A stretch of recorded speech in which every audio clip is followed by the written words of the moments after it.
The 2022 Cheltenham Festival kicks off with the Supreme Novices Hurdle. It's also Champion Hurdle Day down here at the start for both of those races. There'll be lots of mingling round, people trying to jockey for positions, get themselves in the right spot before they go. Now, people always ask me about noise and the crowd. Do you ever hear it?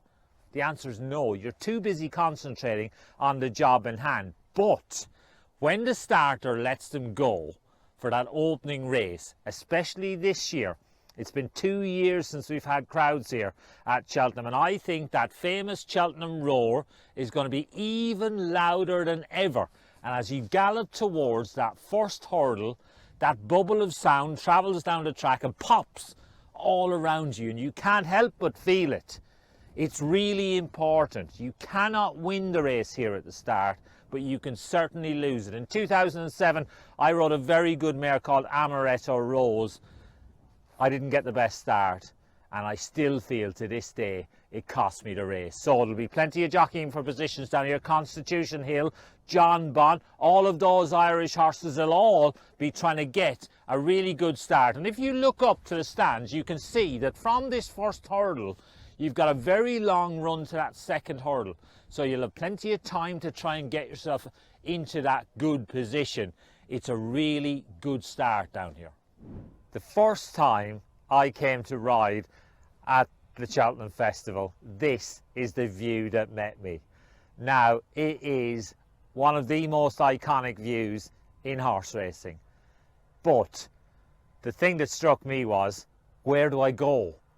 Which is the old course? Which is the new course? Well, simple little explainer.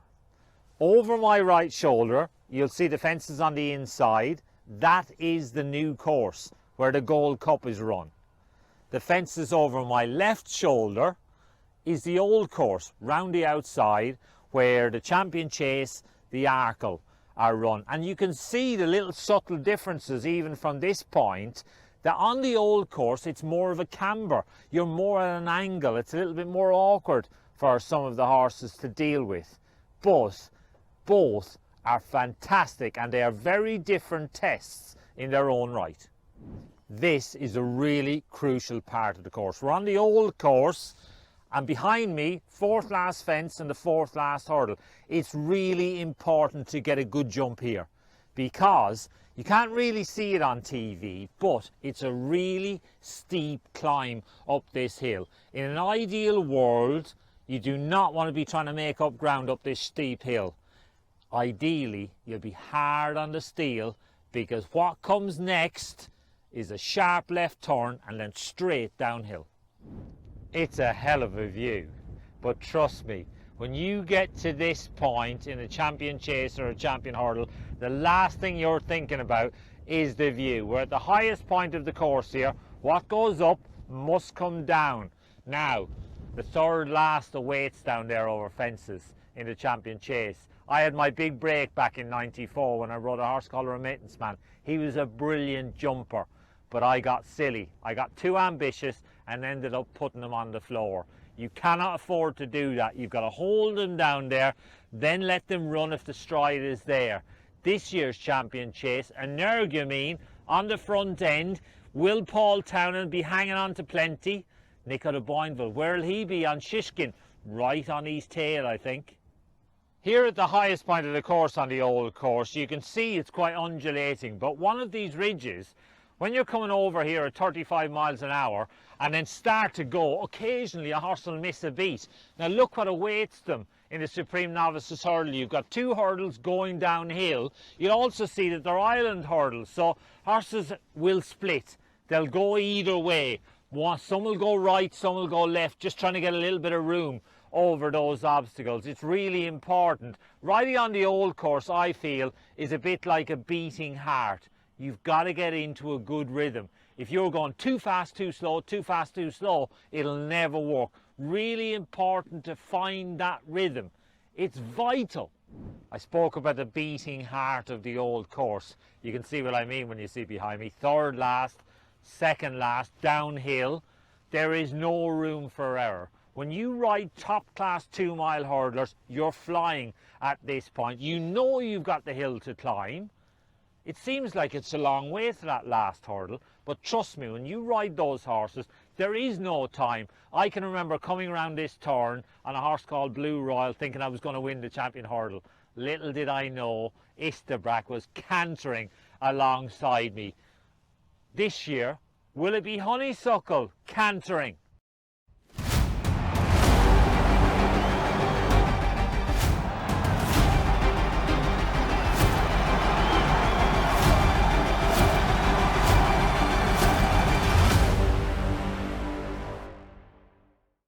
The start for the Stairs Hurdle. 3 miles. You've got plenty of time. You're on the new course. A lot more emphasis put on stamina. The problem that you have at the start of this race is the starter normally gets them to walk down there towards the stands. They turn round and come back towards the starter. The problem that you've got is you've got a long run downhill to that first hurdle. Now, Flooring Porter got a flyer last year when he won the Stairs Hurdle. Paisley Park, on the other hand, in the Cleve Hurdle, almost left his race behind him by being slow away.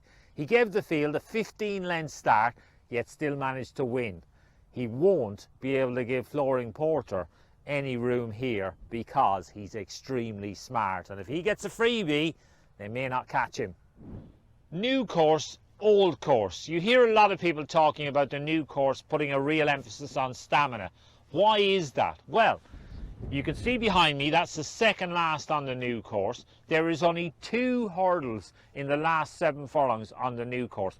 There's also over 3 furlongs of a run-in, which means you have lots of time to get yourself organised. You don't need to be in a hurry at the second last on the new course. On the old course, though, it's a very different ballgame. You can see the third last, second last, and the last is behind us. There is 3 hurdles in the last 6 furlongs on the old course. It puts a real premium on slick, accurate jumping. 3 out on the new course. This is where it all went horribly wrong for Q Card when he was chasing that £1 million bonus. He came to grief here. 3 out. But you do not want to commit here. This is all about getting position, filling your horse's lungs up, getting ready for that lung-bursting climb to the line. If you look in the distance, you'll see that blue 3 furlong pole. 3 furlongs still to race. At this point, when I won the Gold Cup on Seymour Business in '99, Florida Pearl loomed up. And I thought, oh, he's going to win a minute. Within 3 strides, I knew he was gone. You're a long way from home here. 2 out on the new course, Ryanair Gold Cup.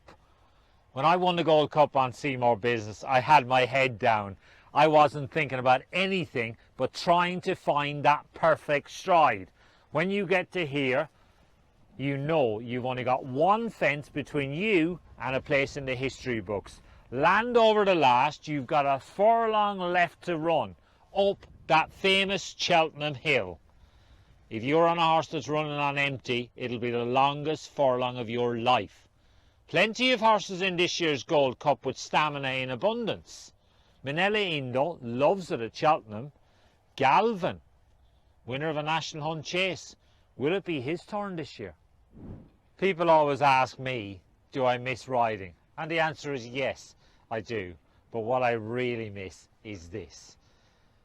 When you ride a winner at the Cheltenham Festival, these stands are packed.